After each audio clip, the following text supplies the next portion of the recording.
The starting point with precedent, I think, is quite a simple one. I'm sure it's no secret to say, well, you know, what underlies this idea is that like cases should be decided in the same way. Now, that's a very bald statement, isn't it? Like cases should be decided in the same way. We could elaborate it.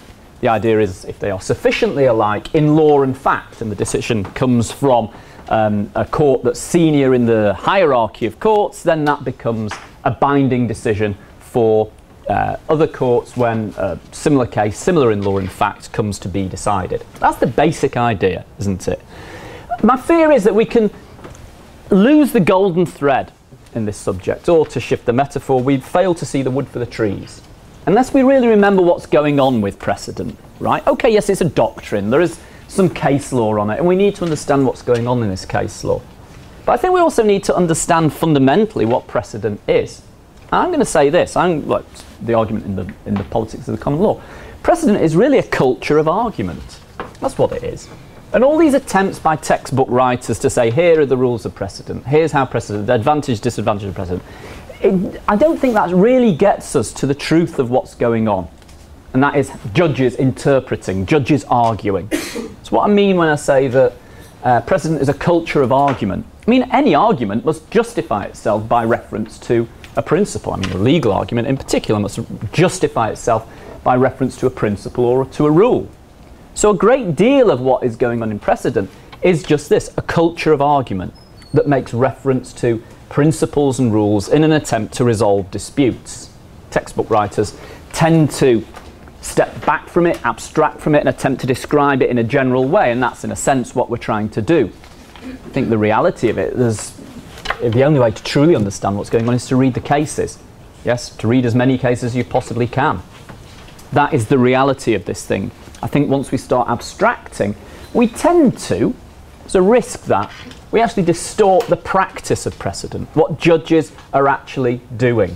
And so what I want to try and do, so a slight contradiction here because I'm necessarily abstracting and generalising. I want to try and get a little bit closer to the practice of judicial precedent, the way in which judges argue about precedent, and the kind of tensions, for that is what they are, within these practices of argument. So these concerns, if you like, about do judges make law? That's one of the classic concerns, isn't it? This idea about the extent to which, say, the Court of Appeal is bound to follow its own previous decisions. In other words, Lord Denning's campaign in the Court of Appeal.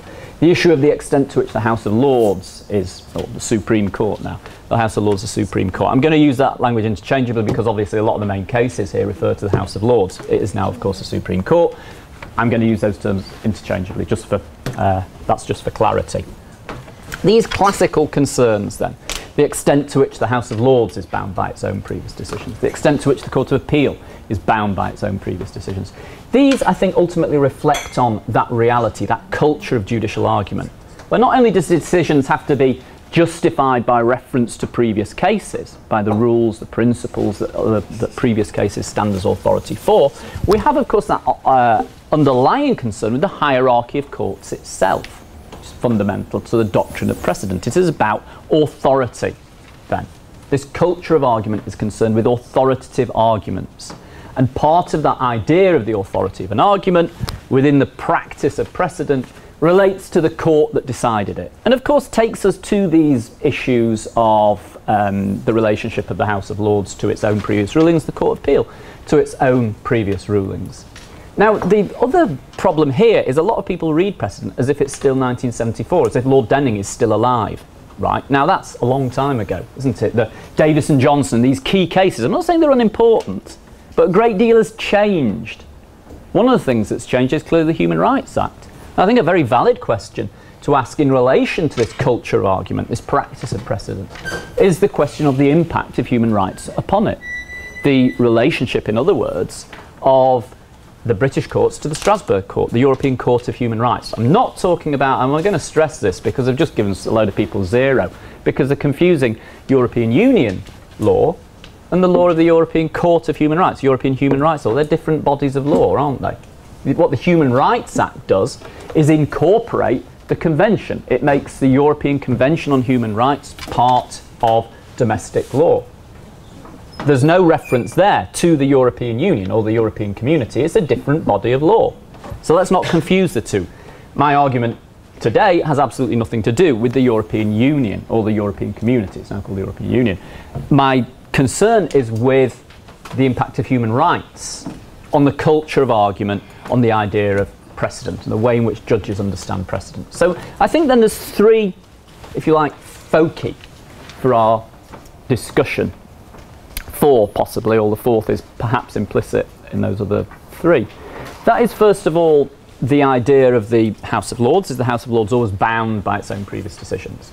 The idea of the Court of Appeal. Is the Court of Appeal always bound by its own previous decisions? And thirdly, the issue of the impact of human rights. Fourthly, I think a pervasive concern, which is this idea of judicial lawmaking.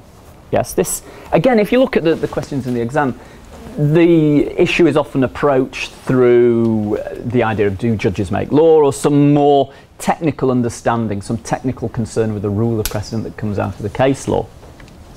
So I'm going to perhaps say a little bit about this idea of do judges make law, our fourth concern, if you like, but perhaps deal with it more of in a pervasive sense. You know, it threads throughout other concerns. I think that there are other concerns in relation to this area. And the easy answer is, of course, judges make law. Don't let anybody tell you otherwise. How can they not make law? Judges themselves say we make law. So the issue can't really be understood in this sense that there's no argument. Of course judges make law. I think one fails to understand what's going on unless one approaches it from that perspective. The issue is, I think, given that judges make law, what are the correct parameters of judicial lawmaking? Now that takes us back to a constitutional fundamental, and a lot of common law reasoning, a lot of the considerations that we have in this course also link up with considerations in public law. So it is worth thinking across the two subjects. We know that Parliament's sovereign, we know that Parliament has supreme lawmaking power. Therefore, the lawmaking power of a judge must be subordinate, must be secondary to that of Parliament, which it always was. Common law judges always had power to change the common law, to create new common law rules, to get rid of old common law rules. And that practice continues. It's subordinate to that of Parliament, and I think we'll find if you look at the details in the case law that judges are acutely aware of this, even post-Human Rights Act, even after the Human Rights Act, after 1998.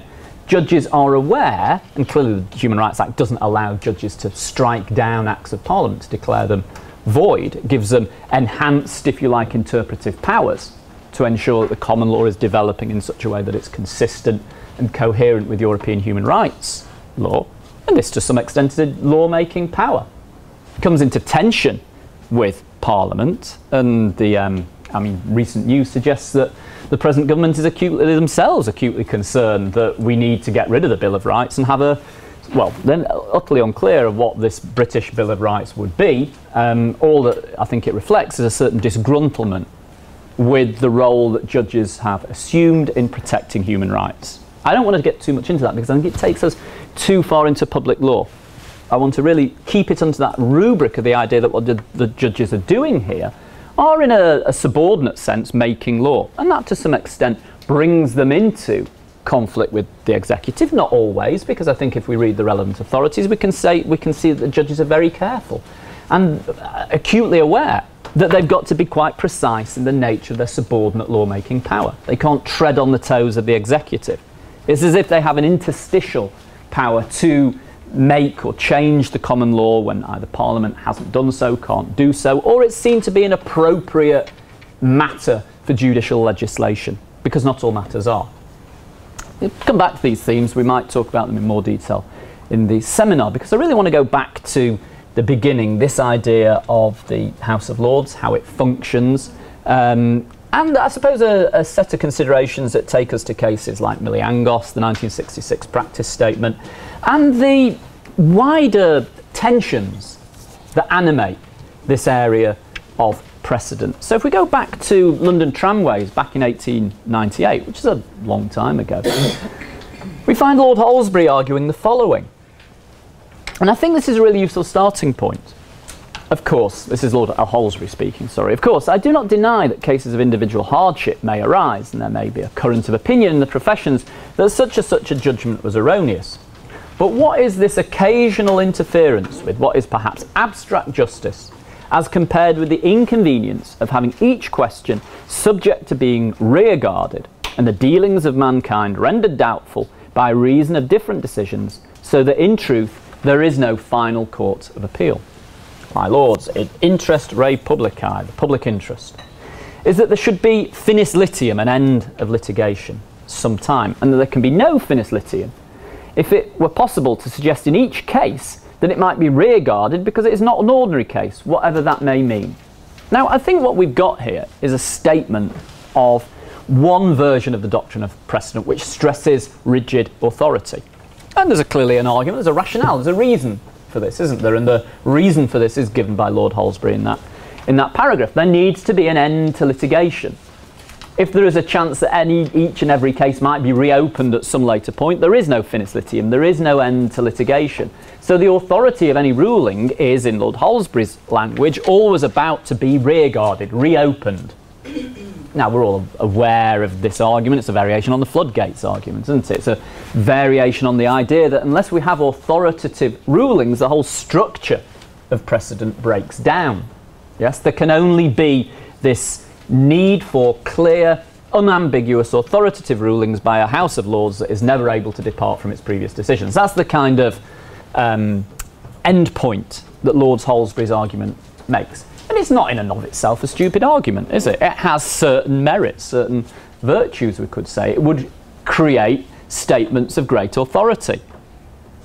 And okay, there's a larger measure of rhetoric here. He says, he refers to this idea of abstract justice. Yes, what justice requires, therefore, is this absolutely clear authoritative statements that can't be reopened. Right? That is presumably not abstract justice. A clear expression of justice requiring a finis litium. And it's fine, but it's clearly an argument open to question, isn't it? Yes, because there are countervailing tensions here. There are other considerations that are equally as compelling. This is really taking us towards the 1966 practice statement.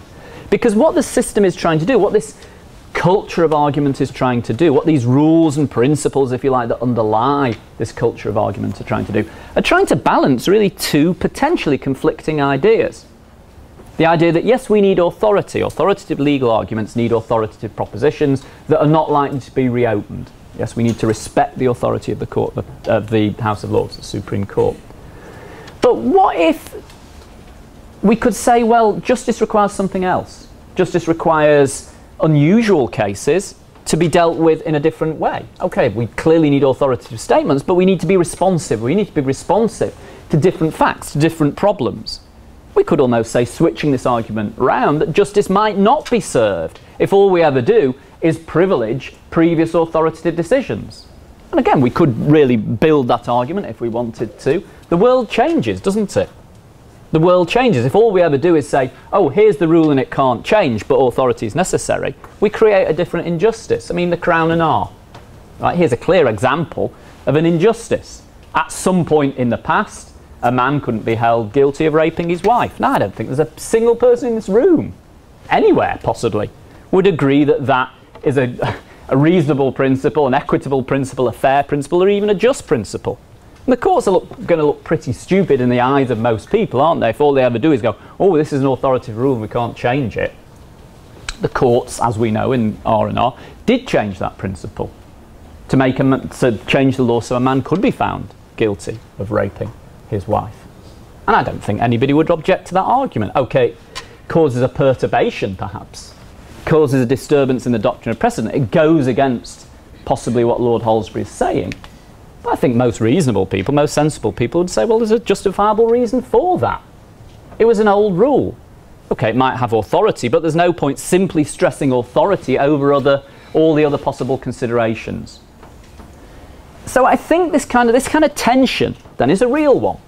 Any system's going to have this tension in it. Any system that attempts to preserve both authority and the ability of the courts to move with the times. I know that's a slightly vague expression, but once we look in detail at the cases, later in the lecture and the seminars, I think we'll